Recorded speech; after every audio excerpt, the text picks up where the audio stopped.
सभी छात्रों को मेरा नमस्कार। प्रिय छात्रों, आशा करते हैं आप सभी स्वस्थ होंगे, अच्छे होंगे। तो छात्रों, आज की क्लास में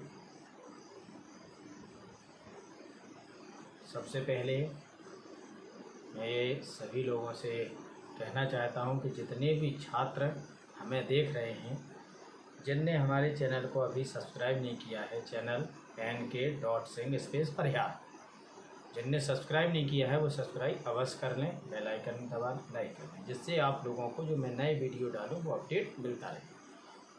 ठीक है, हम अध्याय 2 में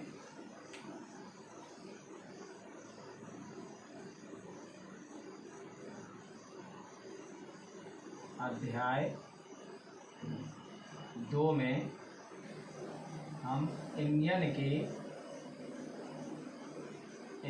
के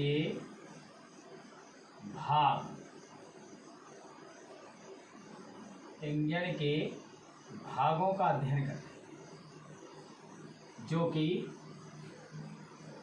प्रथम प्रश्न पत्र में आता है। प्रथम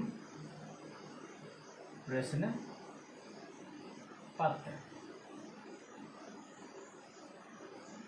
ठीक है। तो जैसा कि आप बोर्ड पे देख रहे होंगे कि पहले से ही चित्र बने हुए हैं, क्योंकि चित्र बनाने में समय लगता है तो वीडियो लंबा हो जाएगा, वैसे भी समझाने में काफ़ी लंबे हो जाते हैं। तो मैंने कल आप लोगों को सिलेंडर हेड के बारे में बताया था। तो प्रिय छात्रों, आज सिलेंडर हेड के बाद हम बात करते हैं सिलेंडर हेड के डिजाइन। सिलेंडर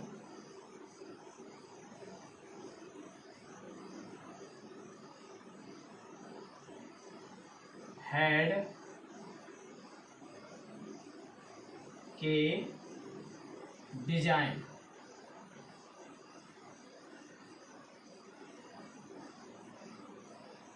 तो छात्रों, जैसा कि आप देख रहे हैं, सिलेंडर हेड के डिजाइन क्या है, थोड़ा समझ लें। समझने में ही बेटा जो मैं बोलता हूं उसको बहुत ध्यान से सुनना है आप लोग।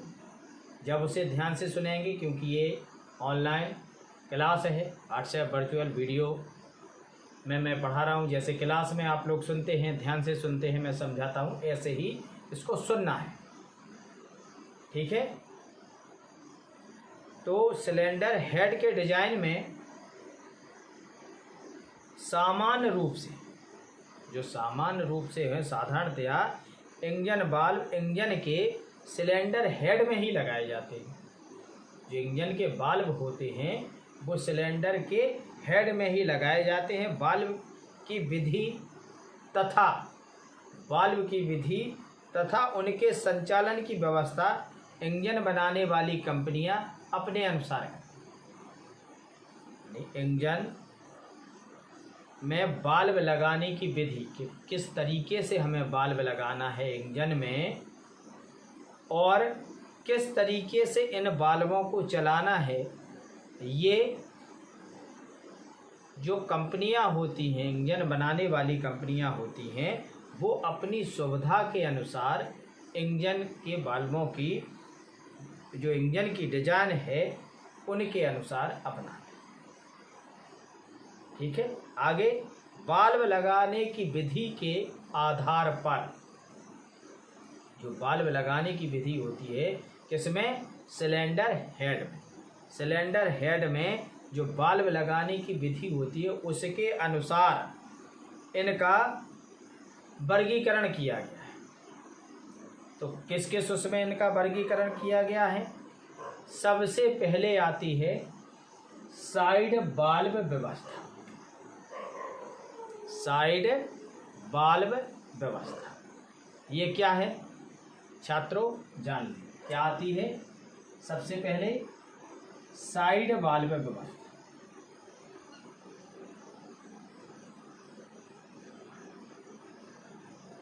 साइड वाल्व व्यवस्था।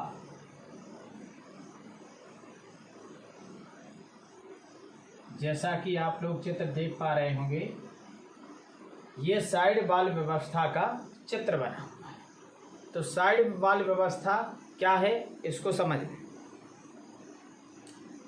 इस प्रकार की वाल्व व्यवस्था में इनलेट तथा एग्जॉस्ट वाल्व, इनलेट और एग्जॉस्ट, इनलेट माने जहाँ से फ्यूल को प्रवेश कराना है, प्रवेश, इन माने प्रवेश, एग्जॉस्ट माने निकास। इनलेट तथा एग्जॉस्ट वाल्व सिलेंडर ब्लॉक में ही लगाए। इनलेट तथा एग्जॉस्ट वाल्वों को सिलेंडर ब्लॉक में ही लगाते हैं। साइड वाल्व व्यवस्था समझ रहे, सिलेंडर ब्लॉक में ही लगाते हैं।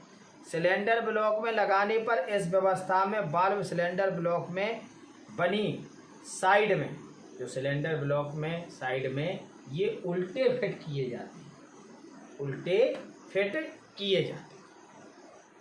ठीक है, जब वाल्वों को हमने उल्टा फिट किया तो इंजन ब्लॉक में सीट में इन्हें चिपकाए रखने के लिए स्प्रिंग, चिपकाए रखने के लिए ये जो स्प्रिंग है, स्प्रिंग चिपकाए रखने के लिए स्प्रिंग होती है, जिसे कैप तथा स्प्रिंग रिटेनर, कैप तथा कैप और स्प्रिंग रिटेनर से, जिसको कैप तथा स्प्रिंग रिटेनर से द्वारा लॉक कर देते हैं। ये लॉक हो गई। ठीक है, लॉक कर देते हैं। इसके बाद क्या होता है, यह वाल्व इंजन के चलने पर, जब इंजन चलता है तो यह वाल्व, जब इंजन चलने लगता है तो यह वाल्व इंजन के चलने पर कैम शाफ्ट के द्वारा, ये कैम शाफ्ट के द्वारा, ये कैम है, ये शाफ्ट है घुमाने वाली, कैम शाफ्ट के द्वारा इनको, कैम शाफ्ट के द्वारा, कैम लॉब के द्वारा, कैम शाफ्ट के द्वारा कैम लॉब से, कैम लॉब द्वारा उठाए गए टैपेट से ऊपर उठाया जाता है। जो टैपेट उठता है, ये टैपेट से तो यहाँ प्रेशर पड़ेगा तो ये वाल्व उठेंगे, ऊपर उठाया जाता है। इस प्रकार की व्यवस्था के अंतर्गत ही ये साइड वाल्व व्यवस्था है। इस व्यवस्था के अंतर्गत ही इसमें कौन कौन सी वाल्व व्यवस्थाएं आती हैं, इसमें L type, T type, F type व्यवस्था आती है। कौन कौन सी व्यवस्थाएं आती हैं, L type, T type, L, T और एफ टाइप वाल्व व्यवस्था।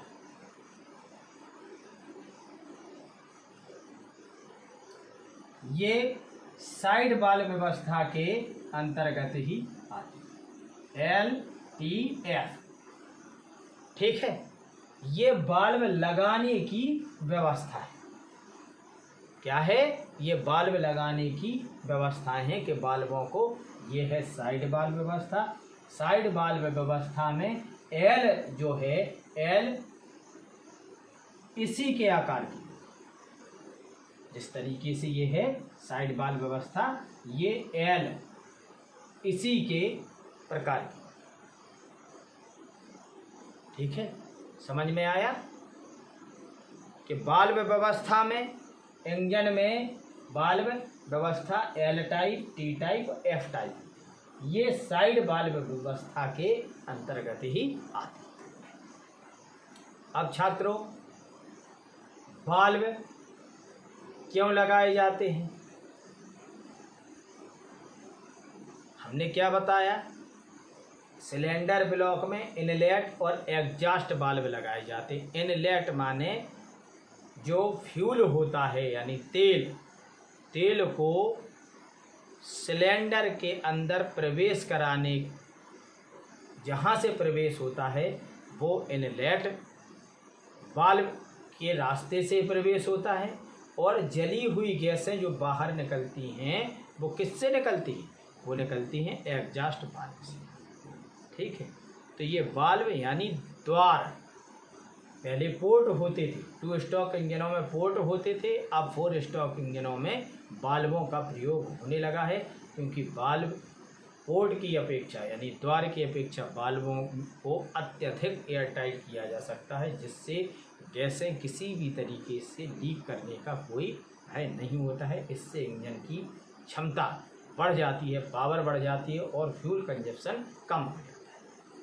ठीक है, तो ये वाल्व व्यवस्था हो गई।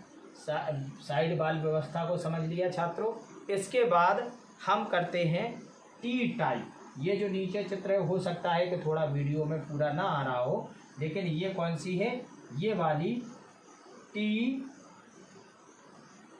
टाइप। टी टाइप वाल्व व्यवस्था, ये है टी टाइप वाल्व। इसमें छात्रों समझ लें, ये साइड वाल्व व्यवस्था है। मैंने जब इनको लिखोगे, इंजन के सिलेंडर हेड की डिजाइन, मैंने बताया कि डिजाइन के अनुसार कंपनियां क्या करती हैं, अपनी सुविधा और अपनी डिजाइन के अनुसार, इंजन की डिजाइन के अनुसार कंपनियां अपने हिसाब से तय करती हैं कि इन इंजनों में हमें वाल्व किस प्रकार लगाने हैं। तो इन वाल्वों का इंजन जो कंपनियां बनाती हैं उनके आधार पर इनका वर्गीकरण किया गया है। तो वर्गीकरण साइड वाल्व व्यवस्था में एल टाइप, टी टाइप और एफ टाइप वाल्व व्यवस्था होती है। इसके अलावा एक और होती है ओवर हेड वाल्व व्यवस्था, जो आगे हम पढ़ाएंगे। अभी साइड वाल्व व्यवस्था में एल, टी और एफ टाइप। तो अभी एल टाइप ये साइड वाल्व व्यवस्था है और टी टाइप ये सामने दिख रही होगी, जैसा कि चित्र देख पा रहे होंगे। हो सकता है नीचे का थोड़ा बहुत वीडियो में ना आ रहा हो, क्योंकि जब नीचे का आएगा तो स्वाभाविक के ऊपर से कट हो जाएगा, क्योंकि ये कोई बड़ा फिल्मी को शूट नहीं कर रहे हैं। साधारण आप लोगों के काम चलाने के लिए व्यवस्था की गई है। कैसे कर रहे हैं ये तो हम ही लोग जानते हैं कि कैसे कर रहे हैं। कोई हम लोग फिल्म इंडस्ट्रीज़ वाले नहीं हैं, हम लोग अध्यापक हैं। तो बेटा अध्यापकों के पास कितनी क्या व्यवस्था होती है, कोई ऐसा तो है नहीं कि बड़े बड़े हाई रेजुलेशन वाले कैमरे हों, बड़े कैमरे हों। जो जितनी व्यवस्था है उस व्यवस्था में आप लोगों को हम लोग क्लास मुहैया करा रहे हैं और प्रयास कर रहे हैं कि अच्छे से अच्छा हम लोग आप लोगों को क्लास दे सकें। ठीक है, आगे टी टाइप वाल्व व्यवस्था। टी टाइप वाल्व व्यवस्था में प्रिय छात्रों ध्यान दें, इस प्रकार की वाल्व व्यवस्था में सिलेंडर ब्लॉक के एक ओर इनलेट वाल्व, एक ओर इनलेट वाल्व, एक ओर एग्जॉस्ट वाल्व लगा होता है। इनलेट वाल्व ये टी बना है ना, टी है ना, ये टी। तो इसमें एक तरफ इनलेट वाल्व, एक तरफ एग्जॉस्ट वाल्व, ठीक लगा होता है। तथा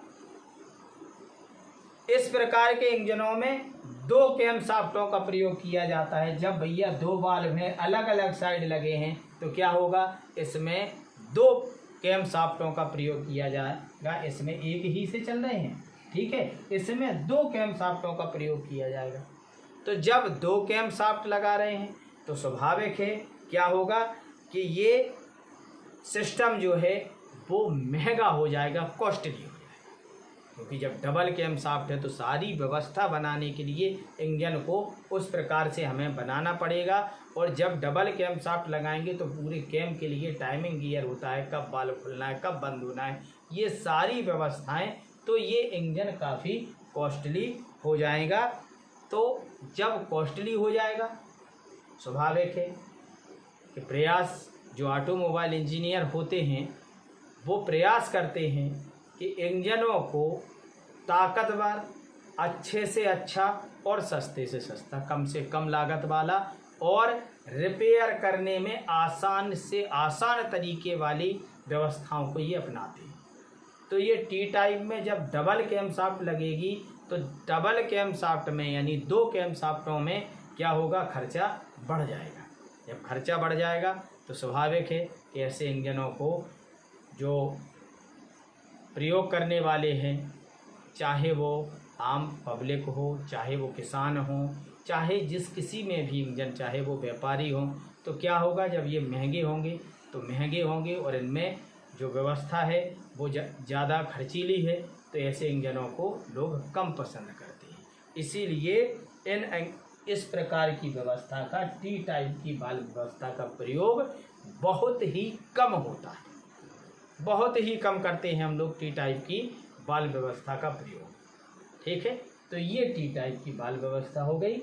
ये साइड वाल्व व्यवस्था यानी एल वाल्व व्यवस्था। प्रिय छात्रों, आज क्लास में इतना ही, लेकिन एक बार फिर से मैं क्लास बंद करने से पहले चित्र के माध्यम से समझा देना चाहता हूँ। ये है वाल्व, ये वाल्व फेस है, ये इंजन ब्लॉक है, ये वाल्व की स्टेम गाइड है जिसमें वाल्व फंसा होता है, ये वाल्व स्प्रिंग है जिससे वाल्व ऊपर नीचे होता है, वाल्व स्प्रिंग रिटेनर यानी ये वाल्व को फंसाया रहता है, ये वाल्व को स्प्रिंग और वाल्व को बीच में ये लगाया जाता है जो फंसाए रहता है स्प्रिंग को, जिससे वाल्व चलता रहता है। ये है क्लियरेंस यानी गैप, ये जो दिख रहा है ये क्लियरेंस है।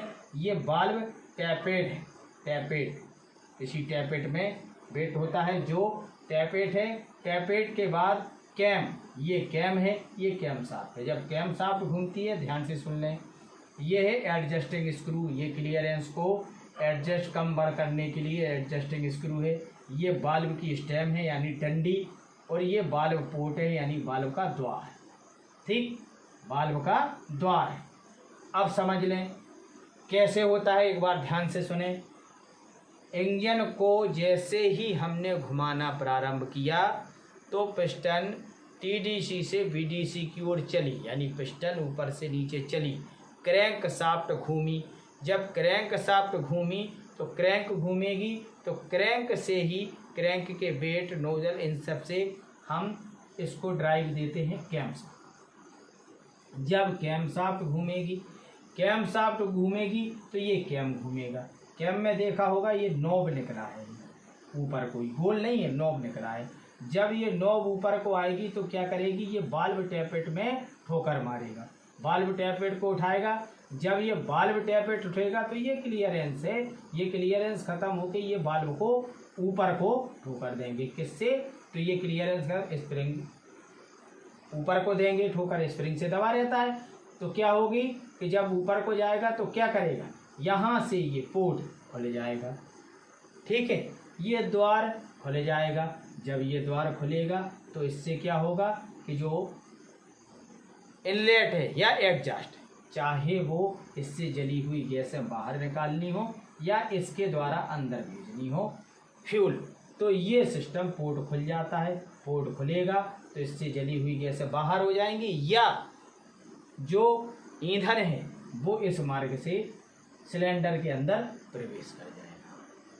तो ये पूरी व्यवस्था है वाल्व चलाने की, वाल्व को पूरी साइड वाल्व व्यवस्था ये। इसी प्रकार ये टी टाइप है। इसमें बस क्या कर दिया गया है, इसमें इनलेट वाल्व अलग लगा है और एग्जॉस्ट वाल्व अलग लगा है। इनमें ये दिख रही होंगी, थोड़ा चित्र में हो सकता है नीचे के ना दिख रहा हो, लेकिन ये वाल्व टैपेट तो दिख ही रहे होंगे, ये क्लियरेंस दिख रहा होगा।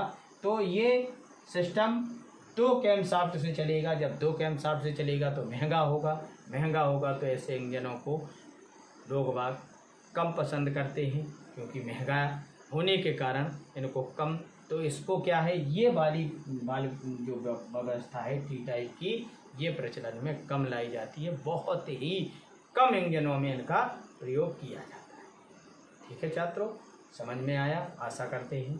और अगर किसी भी प्रकार, आशा मैं करता हूं कि आप लोगों को समझ में आया होगा, और आप लोगों को ये मैं सजेस्ट करता हूं कि अगर किसी भी प्रकार की कोई भी समस्या हो तो तत्काल हमें फ़ोन करें, हमें चैट करें, मैसेज भेजें। हम आपकी हर समस्या के समाधान के लिए हमेशा आपके साथ हैं।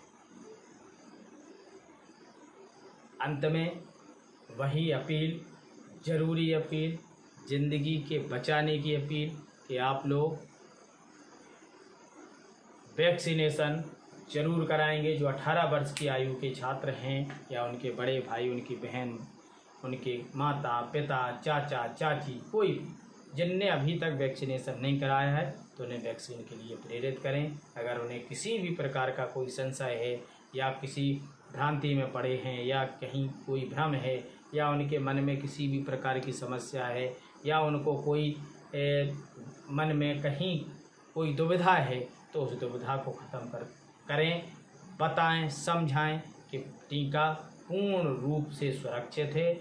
जैसा कि प्रिय छात्रों, मैंने कल स्वास्थ्य विभाग का एक इंटरव्यू देखा है जिसमें एम्स के डॉक्टर, काफ़ी भारत के अपने बड़े बड़े दिग्गज डॉक्टर जुड़े हुए थे और संभवतः आज के मुख्य सभी में न्यूज़पेपरों में भी है कि तकरीबन 2 करोड़ के ऊपर लोगों को टीका लगने के बाद 2 करोड़ लोगों को टीका लगा, तो ज़्यादा से ज़्यादा उसमें 2 करोड़ में से 25 से 30 लोगों में थोड़े लक्षण अलग प्रकार के दिखाई। 2 करोड़ में, समझ रहे हैं ना, 2 करोड़ में सिर्फ 25 से 30 लोगों में। अब उन लोगों में लक्षण जो कोरोना का टीका लगने के बाद थोड़े वो डिस्टर्ब हुए, वो किस कारण हुए कि उनको ऑलरेडी पहले से ही कई बीमारियां थी, तो ऐसे लोगों को तो दिक्कत हो ही सकती है, चाहे वो कुछ भी हो। लेकिन ये सिर्फ एक भ्रांति है, लोग बात कहते हैं, ये एक तरीके का र्यूमर एक फैलाया हुआ है कि टीका से ये होता है वो होता है, ये हानि है वो हानि है। टीका से कहीं कोई हानि नहीं है। टीका पूर्ण रूप से सुरक्षित है, हर तरीके से सुरक्षित है। जीवन को बचाने के लिए टीका से अच्छा, कोरोना महामारी से बचने के लिए टीकाकरण से अच्छा कोई दूसरा विकल्प नहीं है। तो छात्रों, टीकाकरण के लिए सभी को प्रेरित करें और स्वयं सभी को इसमें लगाएं। इसी के साथ मैं अपनी क्लास को विराम देता हूं और जो कोरोना से संबंधित गाइडलाइन है उसका पालन करें, मास्क का प्रयोग करें, हाथों को साबुन से धोएं, सैनिटाइजर करते रहें और अपने आप को सुरक्षित रखें, स्वस्थ रखें। इसी के साथ विराम देता हूं। जय हिंद, जय भारत।